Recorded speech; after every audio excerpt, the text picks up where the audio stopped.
The Honourable Shane Jones.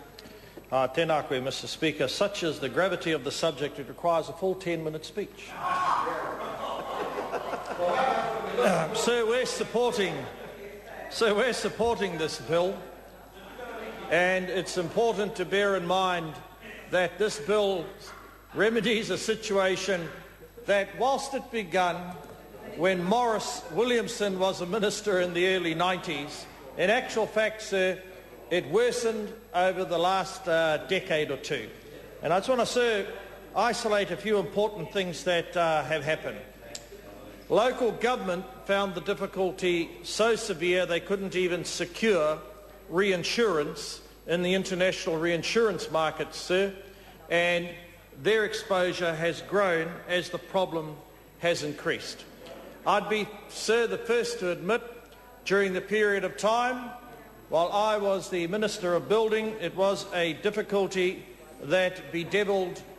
Sir. Sorry, Member. Could I just ask government members to quieten down, please? I'm trying to listen to the Speaker. The Honourable Shane Jones. Tēnā koe, Mr Speaker. The point that I was making, sir, is that whilst we do support this bill, the reality is that during the last 10, 12, 20 years, local government has become lumbered with this problem.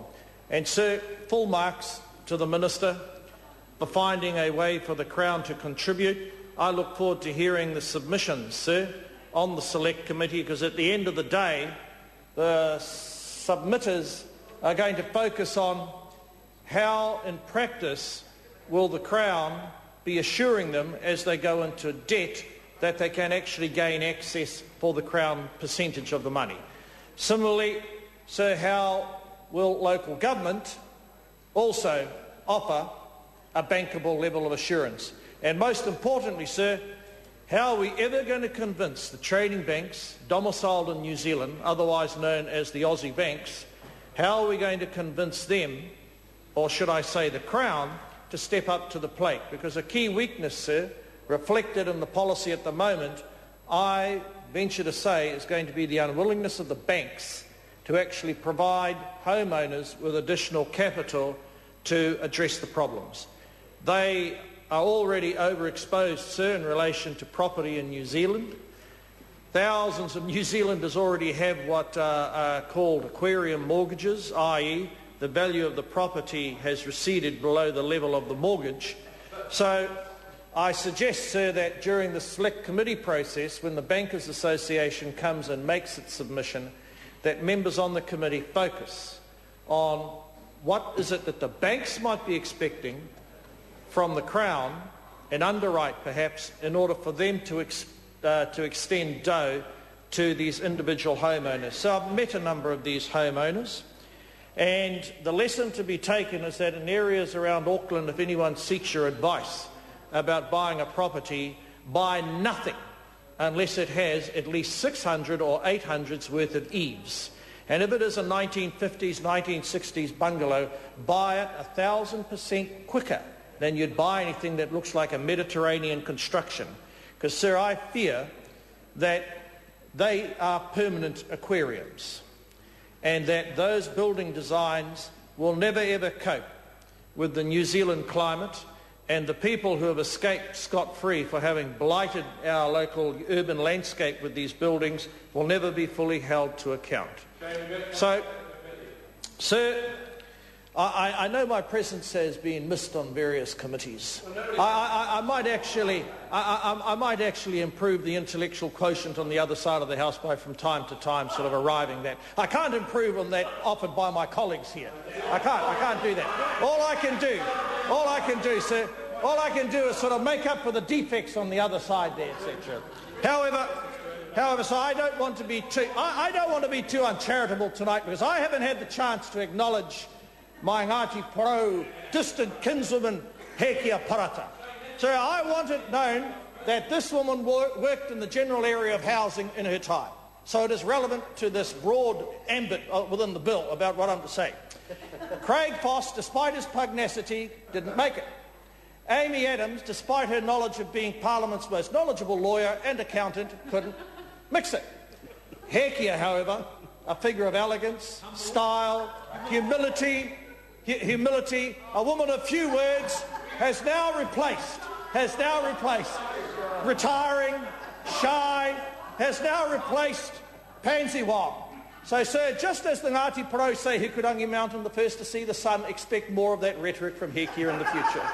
Anyhow, sir, I don't want the year to pass and grind to a halt without me acknowledging Hekia Parata, someone who we came into the civil service at a similar time, but that's another story.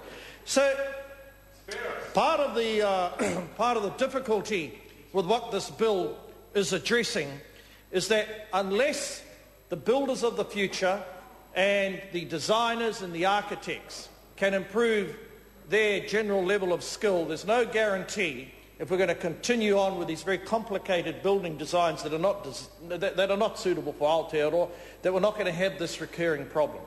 So I encourage, and we've got another bill on the way, so I encourage Minister Williamson to actually expedite the process of improving the pace at which builders and other experts in the sector actually, sir, can get qualified and reduce the construction-related problems with this package.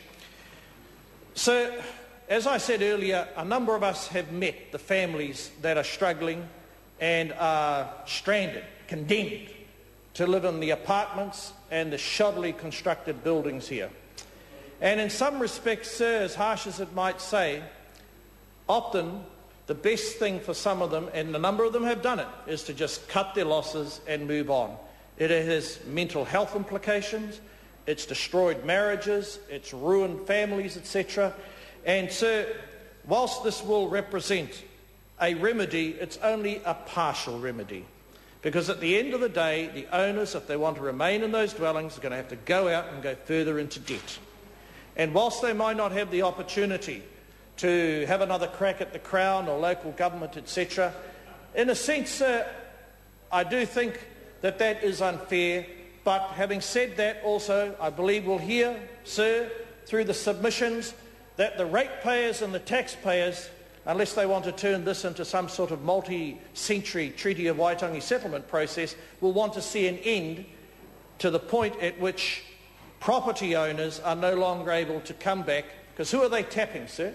They're tapping ratepayers, they're tapping taxpayers. So whilst we think it is quite unfair, the time restrictions and the absence of ramming home a liability case in the future, there are two sides to the story. And that's why we're happy, sir, for the bill to go to the Select Committee, and we'll listen with a considerable degree of interest as to what the submissions might be.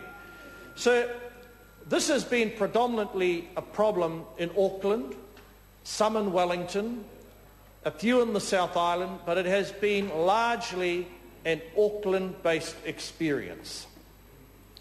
And I think the lesson here, sir, is that if you are going to continue to deregulate in the future and you don't have a workforce that is capable of taking elegant plans off the face of the architect's computer screen and turning it in, sir, to an actual construction, then this problem is going to revisit us time and time again. But we do support this bill to the Select Committee, but I offer a warning. We did support the Ngāti Apa debacle to the Select Committee as well. But as a consequence, sir, of the wide divisiveness and very angry reactions that that bill has caused, we will reserve our position as to where we finally go, and we'll hear very courteously, unlike certain ministers on that side, what the public has to say. Kia ora tātou katoa.